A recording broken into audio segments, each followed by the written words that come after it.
Dans une vaste forêt africaine, où les arbres géants s'élançaient vers le ciel et où les bruits de la nature étaient à la fois familiers et mystérieux, vivait un léopard solitaire. Son pelage tacheté se fondait parfaitement dans l'ombre des arbres, et il se déplaçait silencieusement parmi la végétation. Il n'avait jamais croisé d'humains de près, et les rares fois où il les apercevait, il les observait de loin, curieux mais méfiant. Un matin, alors que les rayons du soleil perçaient à peine le feuillage dense, un homme s'aventura dans la forêt. Il n'était pas un chasseur, ni un explorateur, mais un simple voyageur, en quête de paix et de solitude. Ses pas étaient légers, et son regard se perdait dans la beauté sauvage qui l'entourait. Il marchait sans but précis, écoutant le murmure des oiseaux et le crissement des feuilles sous ses pieds.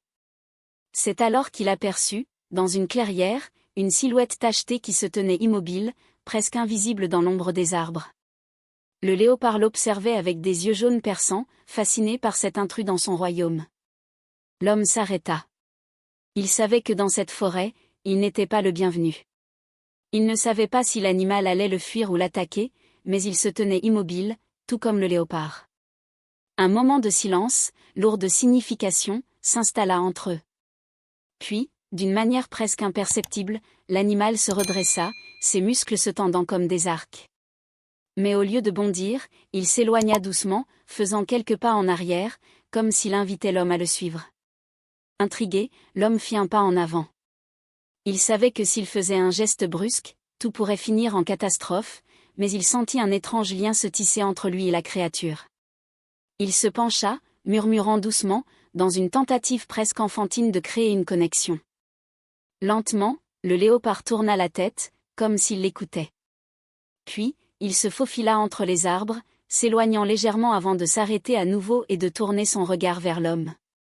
C'était comme un défi muet, un jeu qui n'était ni amical ni hostile, mais quelque part entre les deux. L'homme s'avança encore, plus confiant maintenant. Chaque mouvement du léopard semblait soigneusement calculé, comme une invitation à participer à quelque chose d'ancestral et de primitif. L'homme se mit à suivre l'animal dans la forêt, se glissant entre les troncs d'arbres et les buissons, cherchant à ne pas perdre de vue la silhouette tachetée qui semblait se délecter de ce jeu silencieux. Le léopard se déplaçait avec grâce, bondissant par-dessus des racines et se faufilant dans les feuillages. L'homme, un peu plus maladroit, mais déterminé, faisait de son mieux pour suivre son rythme. Plus il s'éloignait, plus il se sentait lié à l'animal, comme si cette danse silencieuse était une forme de communication. Ils atteignirent un petit ruisseau qui serpentait entre les rochers. Le léopard s'arrêta un instant, observant l'eau, avant de sauter d'un bond de l'autre côté. L'homme hésita, puis, en prenant son élan, il réussit à franchir le ruisseau, atterrissant de justesse sur l'autre rive. Le léopard se tourna alors vers lui, presque comme s'il le félicitait silencieusement, avant de continuer son chemin. Les heures passaient sans que l'un ou l'autre ne parle. Le soleil montait dans le ciel, mais l'homme n'éprouvait aucune fatigue. Il était en harmonie avec la forêt, guidé par ce compagnon insaisissable. Il s'aventurait de plus en plus profondément dans la jungle, où la lumière se faisait plus rare, et où l'air devenait plus lourd. À un moment, le léopard s'arrêta brusquement. L'homme, désormais suffisamment attentif, comprit que l'animal avait senti quelque chose. Il s'arrêta aussi, se fondant dans l'ombre des arbres. Le léopard, toujours immobile, fixait quelque chose au loin, ses oreilles droites et son regard perçant. L'homme suivit son regard, mais ne vit rien. Un bruissement dans les buissons attira son attention, un groupe d'antilopes s'avançait, inconscientes du prédateur qui les observait. Le léopard se coucha au sol, ses muscles se tendant à nouveau, prêt à bondir. L'homme, silencieux, ressentit la tension dans l'air. Il savait que ce moment n'était pas pour lui, qu'il n'appartenait pas à cette scène. Il se sentit étranger à la chasse, un observateur respectueux de la règle naturelle de la forêt. Il resta en retrait, regardant le léopard se préparer à saisir sa chance. Mais, au dernier moment, l'animal se détourna, se redressant dans un léger soupir. La proie n'était pas assez proche. Le jeu était terminé.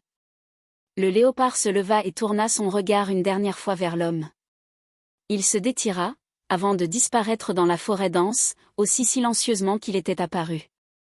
L'homme resta un moment immobile, écoutant le bruissement des feuilles, le vent qui soufflait doucement. Il se sentit honoré d'avoir partagé un instant aussi précieux avec l'animal. Puis, il reprit sa marche, seul, mais enrichi par l'expérience d'une rencontre mystérieuse, un lien furtif entre l'humain et la nature. Le léopard, lui, continuait sa vie solitaire dans la forêt, comme un spectre parmi les arbres, toujours prêt à jouer à nouveau, mais avec celui qui saurait le comprendre.